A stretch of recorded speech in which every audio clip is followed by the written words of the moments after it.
Hola a todos y bienvenidos a una nueva edición de Diálogos FAES sobre perspectivas económicas. Soy Miguel Marín, responsable de Economía de la Fundación FAES, y como ya viene siendo frecuente en los últimos trimestres, contamos para este diálogo con la presencia de Fernando Fernández, profesor de Economía del Instituto de Empresa, y con Pedro Antonio Merino, economista jefe de Repsol. Gracias, Fernando, gracias, Pedro Antonio, por Gracias, Miguel. acompañarnos una vez más. Bueno, si os parece, hago una breve introducción de cómo veo yo el asunto económico en España y luego os doy paso un poco para que planteemos como primera pregunta cuáles son las previsiones de crecimiento del PIB para la economía española en el año 2022. A día de hoy, tampoco creo que sea opinable, la situación de la economía española está lejos de ser buena. Acabamos de tener el último dato de inflación que la situaba en el 10,2%, una cifra que no se veía en España desde los años 80. Las previsiones de las que ahora hablaréis vosotros sobre la economía o sobre el crecimiento del PIB en el año 22 han sido revisadas permanente o continuamente a la baja, también de alguna forma avaladas por un primer trimestre algo decepcionante.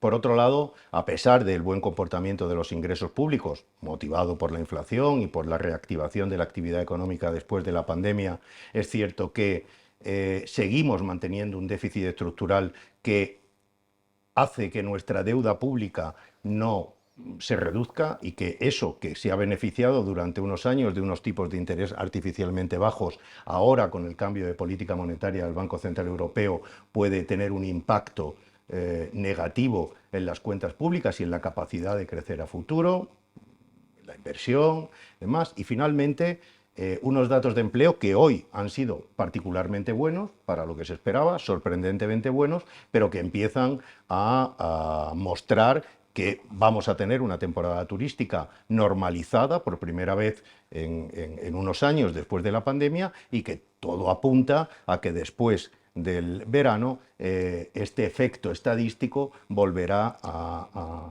su ser y por tanto volveremos a tener peores datos de empleo. Este es el planteamiento que hago yo de inicio, que insisto que creo que está basado en hechos. Podríamos hablar de inversión, podríamos hablar de que el superávit exterior o que el sector exterior se está comportando mejor de lo que creíamos, pero aquí hemos venido a escucharos a vosotros, así que ¿cuáles son las previsiones que tenéis para este año en curso? Fernando, empieza tú.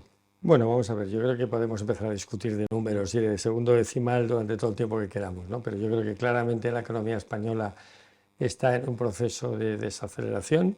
El crecimiento está sorprendiendo sistemáticamente a la baja. En mi opinión, creo que es difícil que alcancemos un crecimiento del PIB del 4% este año, pero eso no es lo menos preocupante, eso no es lo más preocupante. Lo que a mí me preocupa es qué va a pasar el año 2023 y con una inflación que no deja de sorprendernos a la alza, ¿no? Ahora la mayor parte de las estimaciones, y que me corrija Pedro, si no, apuntan a una inflación que va a estar de media en el año en torno del 8, 8,5, ¿no? Una inflación muy por encima de lo que se esperaba. Vamos a tener un verano muy bueno, la gente tiene ganas de gastar, la gente tiene, pues claro, la gente está saliendo del COVID, pero incluso en un año turista muy bueno, como tú apuntabas, Miguel, al principio, no vamos a llegar a los niveles que alcanzamos antes del COVID. Estamos hablando de que en el mejor de los casos llegaríamos al 90%. Pero me temo que vamos a ver un otoño y un invierno muy duros. Creo que la economía ha cambiado de ciclo. Yo creo que evidentemente el impacto ya hoy de la invasión rusa de Ucrania en precios, crecimiento y perspectivas es evidente. Y además a esto se une una desconfianza generalizada con la política económica del gobierno, una incertidumbre creciente sobre los cambios regulatorios y la vorágine esta de intentar cambiar cada día una cosa, con lo cual afectas a la seguridad jurídica y esto afecta a la inversión. O sea, yo creo que vamos a tener, por lo tanto, resumiendo, un consumo seriamente afectado por la inflación, una inversión castigada por la incertidumbre jurídica y por la subida de tipos de interés, por el cambio de la política monetaria, y un sector exterior que todavía se comporta bien, pero que no puede comportarse bien en un entorno económico internacional creciente en el que no es descartable una recesión en Europa cuando, insisto, en cuando, no si, se corta el gas de Rusia. Yo creo que esto va a pasar y que va a pasar una factura muy importante del crecimiento europeo, ¿no? Y por lo tanto yo creo que deberíamos empezar ya a preparar un otoño difícil. Pedro Antonio, ¿cómo lo ves? Bueno, muchas gracias por la invitación. Me voy a centrar más en el corto plazo y en explicar que solamente hace 4 meses la previsión media para el primer trimestre era entre 0,9 que tenían los más optimistas y 0,5 que tenían, digamos, el consenso. Eso significa que estábamos pensando que de enero a marzo pues iba a crecer a una velocidad de crucero multiplicado por 4 del 2% o del 3%. Con eso y una aceleración que se preveía, pues el consenso se iba a 4,5 o a 5. Yo creo que desde febrero vimos que no era así, que ya habíamos visto la subida del precio del gas antes, en noviembre, y estábamos viendo la recuperación y la subida de precios del petróleo. Y cuando estábamos viendo todo esto, en el último trimestre ya vimos que el consumo, aunque aumentaba, lo que ocurrió es que se adelantó la producción y se acumularon inventarios y el dato del cuarto trimestre fue muy bueno. ¿Qué ha ocurrido en este trimestre? Bueno, pues primero el COVID, que tuvimos COVID, la huelga también del transporte y un dato que es muy bajo, es 0,2. Si eso, que es lo que ha crecido en el trimestre, salvo que el gobierno tenga razón, entonces el INE no sabe absolutamente nada y ellos lo saben absolutamente todo, pues estaríamos aproximadamente en una tasa de crecimiento del 1%.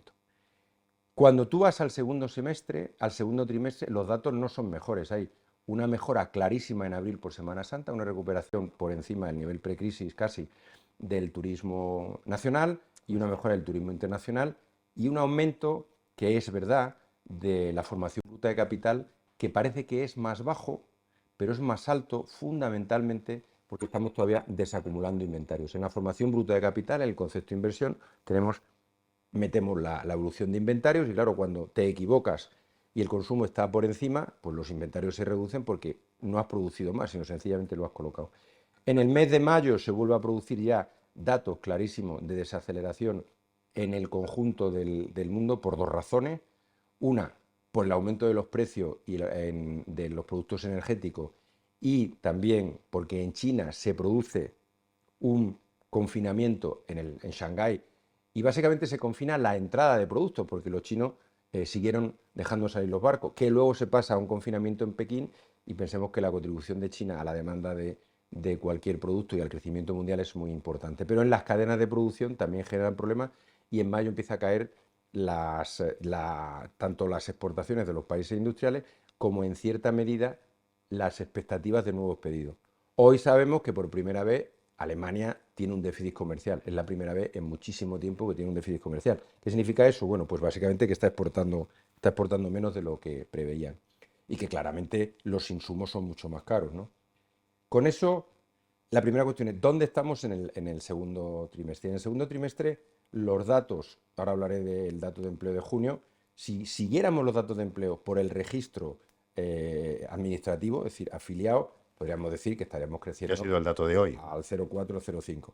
Pero es imposible seguirlo por un registro administrativo que está sometido a que, con el cambio de la regulación, el empleo temporal en España ha caído en 800.000.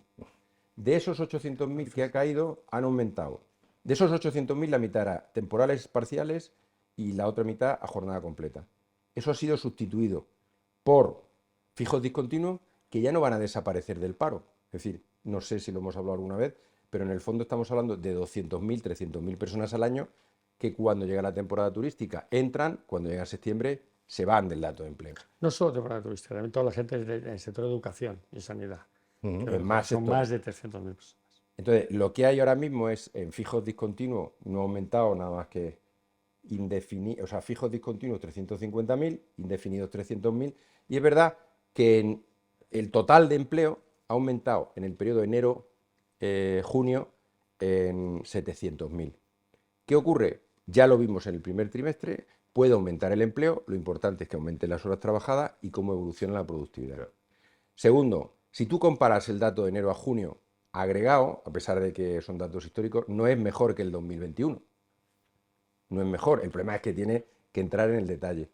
Sin embargo, cuando ves educación y sanidad, pues en sanidad sí que ha habido un aumento, en educación depende. Pero con ese dato tú podrías decir que el PIB mejora, pero tiene dos elementos. Uno, no deja de caer manufacturas, no deja de caer el índice de confianza, y entonces al final, si tú tienes que la renta disponible bruta de los españoles ha caído, tienen menos poder de consumo y las ventas minoristas deflastadas han caído. Las ventas de automóviles, que sabéis que es un sector en el que yo creo que se han hecho las cosas muy mal, pero es lo que ahora toca en temas de hay que hacer una reestructuración general y por lo tanto tienes que meter un bajón. No se venden coches, se venden motos, porque uno piensa que la moto te va a durar menos. Pero la caída de las ventas de automóviles, que es importante en el consumo, y el último dato del primer trimestre es que el ahorro de las familias españolas ha caído y se sitúa, si mal no recuerdo, en el 7,5% del PIB, que está en línea con los últimos años, desde el año 12 hasta el año 19. Solo en la época de bonanza económica estuvo muy por abajo, es decir, solo si prevemos una bonanza gigantesca, ayudará al ahorro, a la renta disponible y al gasto. Con ese entorno, cuando miramos hacia adelante, primero el segundo trimestre, yo no veo más de 0,2 o 0,3, pero cuando miramos al segundo semestre, lo que tenemos es, primero, menos renta disponible de la que esperamos, a pesar de que está creciendo el empleo, por una sorpresa inflacionista. Que, tengo que corregir, en mayo la inflación en el sector eléctrico y en el sector de carburante fue menor que la Unión Europea. Como no tenemos el dato desagregado de junio, no sabemos, es muy posible que la subida de combustibles en junio haya pegado un subidón a la inflación por encima de la inflación europea, pero lo que estamos viendo es que en general se mueve con la misma dinámica en España que en Europa. En mayo la energética era inferior. En este sentido, la inflación se va a seguir comiendo esto y se genera un problema de que los fondos Next Generation pues no se están desembolsando. Y en el límite, hasta hace 4 días, que me refiero ahora, lo que uno vería es que al no desembolsarse la inversión no sería tan alta. Todo esto, cuando uno mira hacia adelante, como dice, está contaminado por una mayor incertidumbre, pero sobre todo por datos de la economía real. Ahora viene la economía financiera. El anuncio de la subida de tipos lo podían haber hecho cuando la economía iba bien, porque al final lo que sabemos es que una subida de tipos no controla de manera muy fina su efecto sobre la economía real. Eso de que vamos a hacer un aterrizaje suave nunca se ha hecho con la política monetaria. Entonces, cuando tú decides que tienes que aterrizar, pues lo primero que ha ocurrido es, oiga, la bolsa ha caído. Las caídas de las bolsas en España son las que son, 19, pero en Estados Unidos son el 25. Nunca ha dejado de haber una recesión en Estados Unidos 1 o 2 trimestres después de semejante caída. Es verdad que son las tecnológicas y por lo tanto Estados Unidos tiene un crecimiento negativo en el primer trimestre, que tira de todo el mundo, un crecimiento ya negativo casi seguro en el segundo trimestre, y en la economía europea crecimiento muy bajo en el primer trimestre. Probablemente en el segundo trimestre escapemos, pero no está claro a nivel europeo, y ya en el tercer y el cuarto trimestre, como señala Fernando, pues salvo que tuvieran mucha más renta disponible, tiene renta disponible que se te va, menos exportaciones porque crece menos Europa y como decía, China está saliendo poco a poco.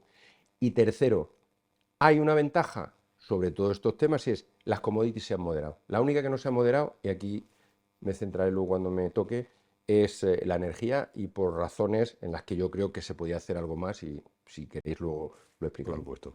Pues muchas gracias. Tal y conforme lo estamos planteando, bueno, estáis los dos de acuerdo en que el año 2022, el crecimiento del año 2022 en ningún caso va a ser el que ahora mismo mantiene la previsión del gobierno, va a ser bastante más bajo. Me llama la atención que Fernando ha ido todavía un poco más allá, sabiendo las dificultades y el entorno tan incierto que tenemos, pero sí que me gustaría que, claro, venimos de una crisis como la del COVID, en la que era muy evidente que cuando se lograra controlar la pandemia íbamos a tener un rebote muy acusado, porque los efectos sobre la economía de la pandemia pues habían sido muy evidentes. La gente estaba en casa, se había retraído, pero bueno, estábamos deseando todo de salir y cuando lo hemos hecho ha habido una reactivación muy rápida de la economía.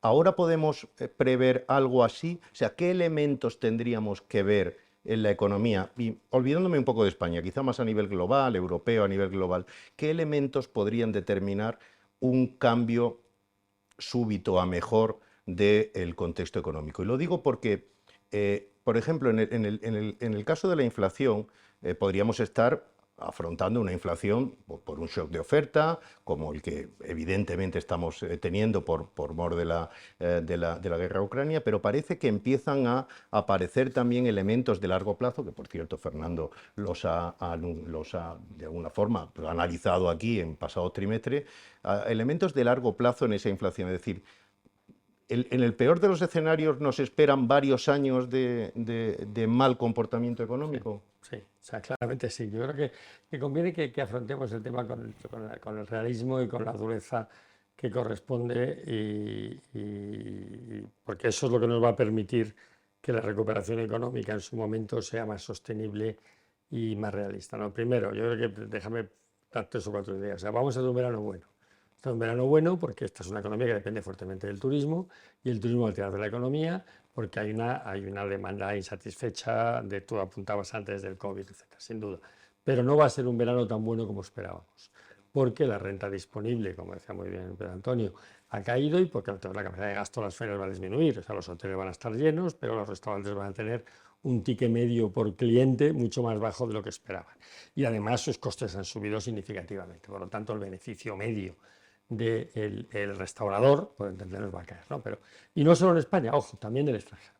Porque el problema de la inflación es español y es europeo, y gran parte del turismo extranjero va a también estar afectado por esto. Pero más allá de esto, y me gusta, Miguel, lo que tú decías de comparar el COVID, podemos verlo de una manera, en términos económicos, como una especie de isla, ¿no? O sea, hubo un shock exógeno brutal externo a la economía, que es una pandemia, obligó a la economía a encerrarse. Yo siempre insisto que se han tomado decisiones drásticas que nunca se tomaron en momentos de guerra, nunca se ha cerrado la economía, nunca se ha confinado la gente en su casa, nunca se han cerrado las empresas durante 3 meses como se hizo durante el COVID, pero esto es un hecho en sí mismo.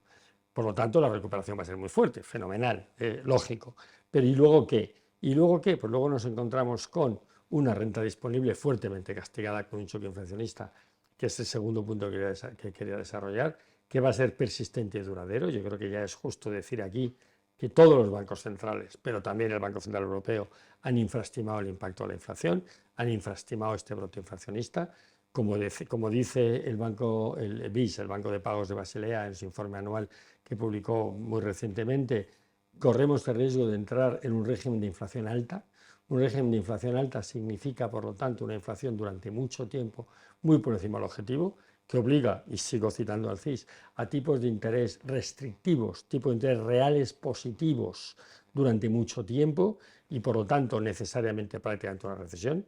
Yo creo que es justo reconocer que ya la gente ha internalizado ese régimen inflacionista, la gente está, y lo vemos todos los días en estos comportamientos de empresarios y trabajadores, consumidores, etcétera, de intentar protegerse de la inflación, y eso reproduce y alarga el brote inflacionista. Por lo tanto, me temo que vamos a asistir a un nuevo régimen de tipos de interés. No estoy seguro que el mercado esté posicionado en ese régimen de tipos de interés reales positivos durante tiempo, y esto implica 3 cosas muy importantes. Primero, va a haber una repreciación importante del precio de los activos, de todos los activos, y eso significa un efecto de riqueza negativo que va a drenar el crecimiento económico durante cierto tiempo. 2, implica también una inversión a la baja, implica fundamentalmente 3, que es lo que a mí me preocupa sistemáticamente como desde el punto de vista un poco profesional de estabilidad financiera, que vamos a ver que toda la burbuja tecnológico-financiera cripto, por decirlo rápidamente, que estaba instalada en el mercado como el gran nirvana en el que los precios, yo lo llamo claramente la nueva burbuja inmobiliaria, ¿no? O sea, la burbuja la crisis inmobiliaria, o las .com con el caso de ahora lo tenemos muy claramente posicionado en el mundo de cripto, pero eso, ojo, ojalá el nivel de apalancamiento que ese sector cripto tiene con la economía real sea pequeño y no se traduzca en un crecimiento. Pero para no extenderme mucho, yo creo, por lo tanto, que es mejor que empecemos a pensar que más allá de este verano feliz que vamos a tener y que deseamos todos tener y que ansiosamente nos vamos a lanzar a él, vamos a tener un otoño y un invierno duro, no solo en España, en Europa, un otoño duro que va a durar, que significa purgar excesos que se habían cometido ya antes del COVID y que el COVID de alguna manera aisló, encapsuló o ocultó, y que por lo tanto yo creo que vamos a asistir a la necesidad de, en el caso de la economía española, de sincerar, uno, las cuentas públicas, con un déficit estructural insostenible que lleva mucho tiempo ya, con una política de gasto público ilimitado, con una política regulatoria manifiestamente mejorable, con una intromisión. Ahora entramos en España. Pedro Antonio. ¿Cómo lo Pues, ves a medio largo plazo? Sé que es imposible, sé que es muy complicado. El No, 2023 va a ser peor que el 2022, yo creo que no hay duda. No, hombre, te quiero Corrígeme. decir, tú te acercas más al crecimiento potencial y tendrías que volver en el 2023 pues a un crecimiento potencial. Como todavía no estás, Ojalá que crezcamos a crecer. no, como todavía no estás, pues en el 2023 el consenso está en el 2,5. Yo lo que creo es que en el segundo semestre de este año no va a haber ningún trimestre, quitando el tercer trimestre, que compensará que esté por encima de 0,3, con lo cual al final te dicen, no, es que va a haber recesión, no va a haber recesión, es que puede haber un crecimiento perfectamente del 3% como mucho, y está el consenso en el, ya ha bajado al 4, pero Estamos en 4 todavía. no, el consenso está en el 4,3 o algo así, pero que hay mucha gente que tiene 5 y que ya no lo puede mantener. Pero esto es el resultado de no entender nada, absolutamente nada, de lo que es un shock de oferta energético y de no meter la variable energía en las coordenadas mentales de los modelos monetarios. Mira, diferencialmente nosotros tenemos un shock en electricidad y en gas que es mucho más grande que el shock que tuvimos en el año 74. Pues el 74 se devaluó, como sabéis, bueno, fin de Bretton Woods. Entonces tenemos una subida brutal. Claro, si tú pones un impuesto por unidad que no es un impuesto, puede ser un royalty, por litro, cuando se pusieron esos impuestos por litro de gasolina y de gasóleo, estaba bajando fundamentalmente el precio, con lo cual tú ibas subiendo el impuesto y estabas en una situación de precio relativamente bajo. Estabilizando el precio para el consumidor. Entonces tú lo que estabas haciendo, como en su día el monopolio, ¿no? Pues era la renta del petróleo. Cuando el petróleo subía mucho, le bajaban la Estamos renta. hablando del año, de la respuesta No, de no, España a la exacto. crisis No, no, del mundial, 70. le bajaban la renta. Mundial. ¿Qué han hecho los países europeos? Oye, nosotros no tenemos petróleo. Bueno, pues cuando empezó en el 86 a desmoronarse el precio del petróleo, cada vez más imposición. Ahora mismo, un litro, solo con el IVA por encima de lo que es los impuestos de hidrocarburos, no tiene ningún sentido. Es decir, tú estás pagando el 21% sobre algo que es 3 veces lo que había. De hecho, aunque entremos luego, los impuestos crecen al 16% y no son capaces de gastárselo. La política fiscal no es ahora mismo expansiva. En mi opinión es restrictiva, pero eso lo vemos luego. Pero voy al tema general. Si tú tienes un shock de oferta y no lo corriges, le tienes que meter una recesión de caballo porque has dicho que esto no se puede hacer. No puede haber gasolina, ni gas para todo el mundo, ni nada. Imaginaros la barbaridad desde mi punto de vista, y esto es una opinión personal. Tú haces un Repowering Europe y dices, voy a sustituir el gas ruso por el gas de otros países. Pues usted tiene gas local, porque no lo produce. ¿O es que se cree que los otros países no van a aprovecharse de eso o no van a tener un tema de riesgo?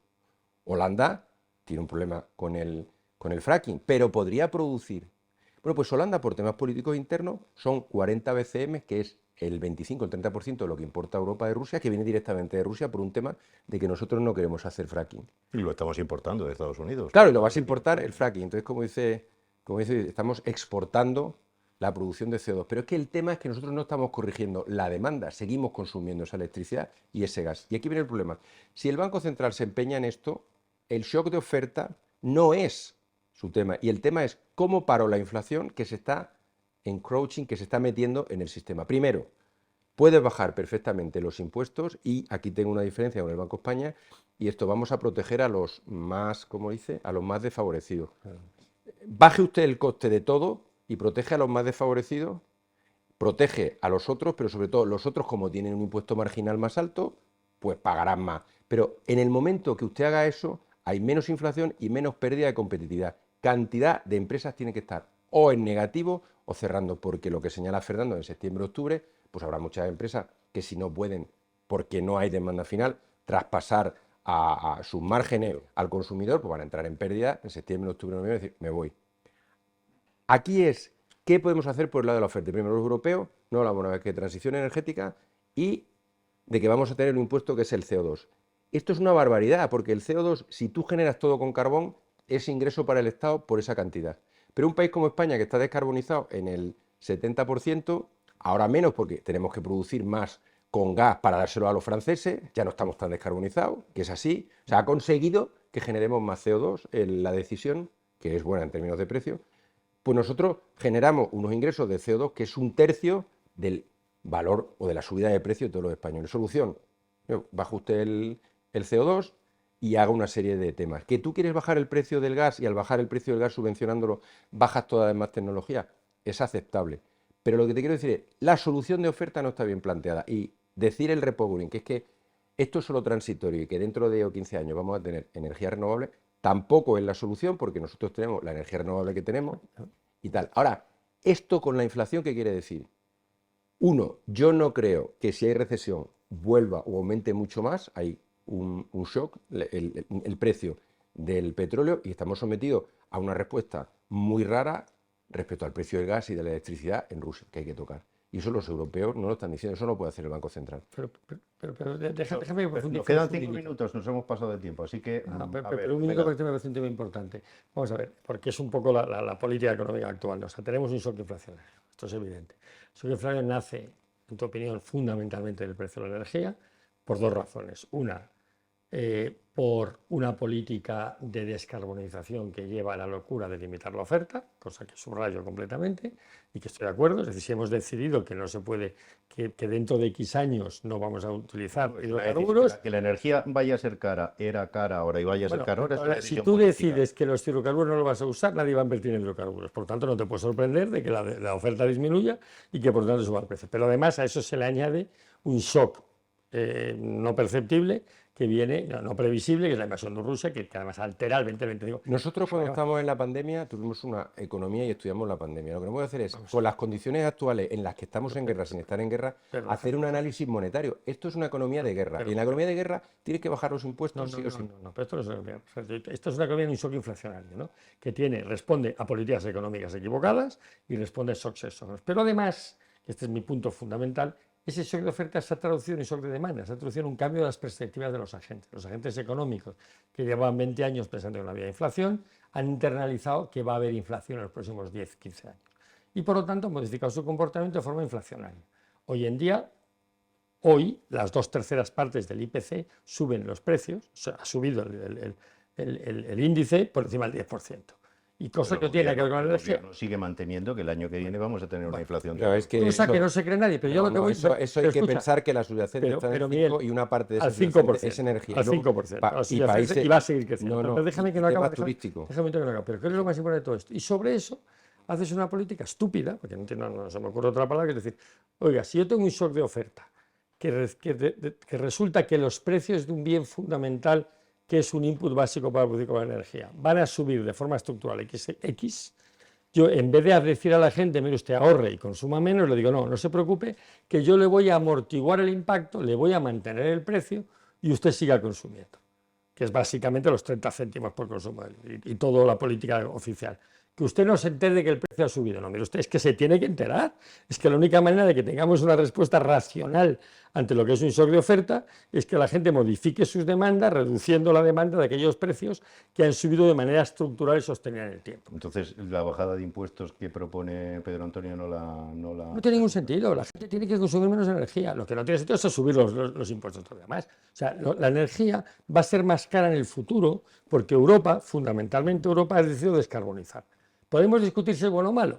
Y yo, a largo plazo, el 50%. Pero a largo plazo no hemos decidido que en 2030 no va a haber coches de combustión. Sí, pero el 50%. Y esto no es a largo plazo. Pero quiere decir que la demanda de coches. Pedro, la demanda de coches está bajo cero. No hemos decidido. Hemos dicho que solamente se podrán fabricar coches de combustión interna si fabrican menos de 10.000 coches. Yo sé que Maserati, Ferrari, todos estos hacen menos de 10.000 coches. ¿Cómo vas a comprarte un coche hoy? Tú hablabas de la demanda de automóviles. Si no sabes qué coche comprarte.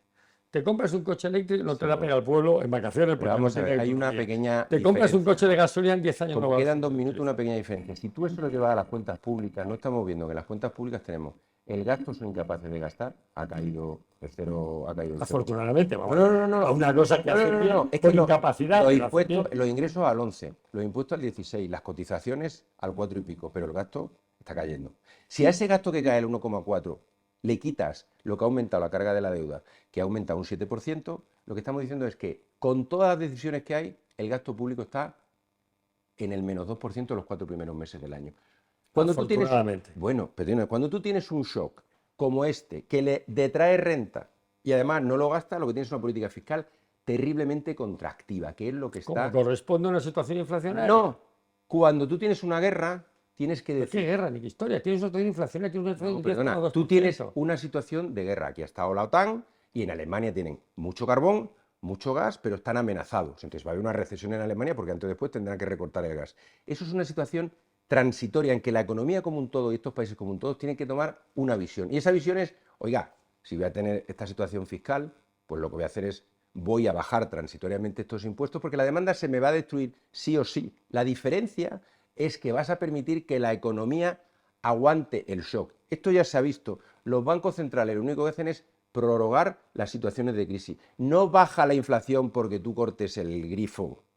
Si el shock de oferta sigue. ¿Por qué va a bajar la inflación? Pedro, tú estás proponiendo una especie de aterrizaje suave desde la política fiscal y no tanto desde la política monetaria. No, yo lo que estoy diciendo es que esto es un shock que viene por la guerra y que en el momento actual lo que tú tienes es que la política fiscal se ha convertido en altamente contractiva y que es mejor bajar impuestos y que la economía no tenga estos costes a decir voy a dar un dineral en gasto estructural, que es lo que está señalando. Una vez que has decidido controlar el gasto público, podrías bajar los impuestos, puesto que tienes margen para ello. Te recuerdo que España sigue teniendo en esa política extraordinariamente contractiva que tú dices, sigue teniendo un déficit estructural de 4 puntos del PIB, que está ahí, sigue teniendo un problema de diferencial, la famosa prima de riesgo creciente, sigue teniendo un problema de desconfianza de los inversores internacionales sobre la capacidad, la solvencia y la sostenibilidad de las cuentas públicas españolas, sigue teniendo un problema de pensiones grave, con un incremento voluntario decidido por esta administración del gasto de pensiones sobre el PIB, que le va a poner 2 puntos del PIB al déficit público, otra cosa que hayamos manajeado. Tenemos que concluir,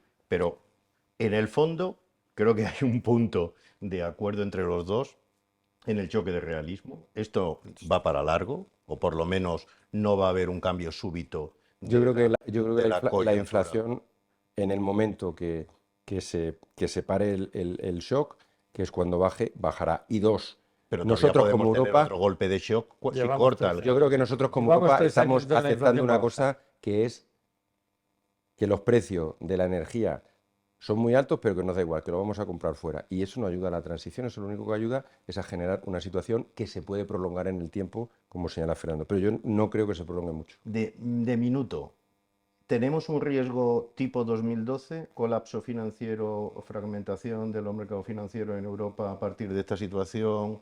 El Banco Central Europeo ha dicho que no lo va a hacer, pero bueno, que no lo va a permitir, pero bueno. Tenemos un riesgo de fragmentación financiera en el euro, sin duda. Y lo tenemos por una razón muy sencilla, porque la Unión Monetaria Europea todavía no ha completado los mecanismos necesarios para hacerla sostenible. Bueno, es que en realidad el riesgo, incluso si fuera sostenible... O sea, que este shock se acabe convirtiendo en así. Italia y España podrían tener un shock si no pusieran en tela de juicio el quinto y el sexto mercado de deuda, el euro. Entonces, el riesgo de desaparición del euro es lo que tiene que minimizar y luego la prima de riesgo puede ser alta. Vale, pero la prima de riesgo en los niveles que está, que es bastante alta, no es insostenible porque la duración media de la deuda es 8 años y 8 años también en el caso italiano. Y el tema es los próximos 2 años. ¿Y cuál es el tema? El tema es, nosotros ahora mismo estamos teniendo, cuando miramos, digamos, la economía, que todavía no se ha recuperado China, el que rige las condiciones financieras del mundo es Estados Unidos. Estados Unidos ha introducido las condiciones financieras básicamente por liquidez, no solamente por tipo de interés y por descuento. El tipo de interés a largo plazo está bajando porque la gente está descontando una recesión. Si el tipo de interés a largo plazo en Estados Unidos está en el 3,20, no es posible que estén descontando que la inflación va a estar en el 4. Es imposible. ¿Qué es lo que ocurre? Están descontando una recesión de caballo. Y segundo, en el tema financiero, los índices de crédito y el apalancamiento es muy inferior. Lo que pasa es que una subida del tal pues te llevaría a problemas en las empresas. Es negativo. Dos cosas muy buenas. No, pero termina ya, venga. Una frase de Dorwich, que todos os recordaréis que todos hemos estudiado el libro famoso de Dorwich y Fisher, ¿no? Y me imagino que el 80% de los oyentes también, por los que hayan aguantado hasta aquí, el 100%, tenía una frase que a mí me llama la atención, que dice, las crisis en economía tardan mucho en producirse y siempre llegan mucho más tarde de lo que esperamos, pero cuando se producen son mucho más intensas, mucho más rápidos y mucho más feroces. Lo digo por lo de la prima de riesgo. O sea, la prima de riesgo está en niveles altos, pero cuando se dispara es histérica. Entonces, ¿qué me preocupa a mí? Que el Banco Central Europeo sigue pensando que puede inventar la cuadratura del círculo. Puede inventar una herramienta financiera que sin exigir disciplina fiscal a los países va a conseguir un instrumento que sea creíble y que evite, y eso no va a pasar. Bueno, eso es decir, tuvo Mario Draghi, pero tenía un balance del banco. No, pero tenía un organismo que se llama OMT. Claro. Tenía un instrumento que no se aplicó, que obligaba a los países a hacer ajuste. Este Banco Central, Christine Lagarde, ha prometido o ha dejado pensar a los países que va a ser un mago de las finanzas, un maverick, como dicen los americanos, que va a ser capaz de salir con un conejo a la chistera que le va a permitir a los países ajustar sus cuentas públicas sin que se note, sin hacer un programa y a la vez ir a invertir. Y eso no va a pasar. No va a pasar. Es decir, consecuencia, más vale que en España nos tomemos en serio el ajuste fiscal. Bueno, pues muchas gracias, Pedro Antonio, muchas gracias, Fernando. Yo, si tuviera que resumir en una frase, diría choque de realismo. Bueno, pues de nuevo, muchas gracias. Os emplazo, como siempre os digo, para próximas citas, que yo creo que más o menos para octubre estaremos por aquí otra vez analizando el posverano y a ver en qué otoño nos encontramos.